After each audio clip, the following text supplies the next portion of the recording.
Manchester টেস্টের শেষ দিন রুদ্ধশ্বাস উত্তেজনা পেরিয়ে ম্যাচ গড়িয়েছে প্রায় নিশ্চিত ড্রয়ের পথে। তবুও মাঠে তখন এক অনন্য নাটকীয়তা। ভারতের তখন এগিয়ে ৭৫ রান, জাদেজা অপরাজিত ৮৭ রানে ও সুন্দর ৮০ রানে।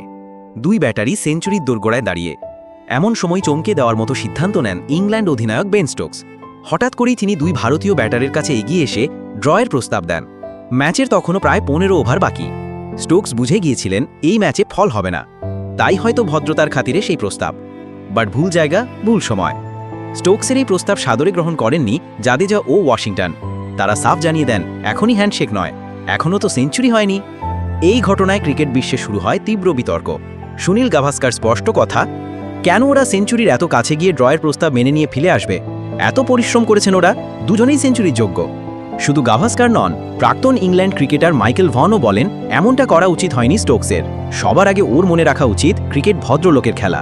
শেষ পর্যন্ত জাদেজা ১০৭ অপরাজিত ও সুন্দর ১০১ রানে অপরাজিত থেকে মাঠ ছাড়েন। শেষ হাসি হেসেছেন জাড্ডু ও ওয়াশিংটন। একদিকে দলকে ড্র এনে দেওয়া, অন্যদিকে জীবনের অন্যতম সেরা ইনিংস উপহার দেওয়া, দুদিকে একসঙ্গে সেলিব্রেট করেছে ভারত। আর স্টোকস, তিনি হয়তো বুঝেছেন ভদ্রলোকের খেলায় কখনো কখনো শুধু স্কোরবোর্ডই নয়, মানসিকতাও দেখতে হয়।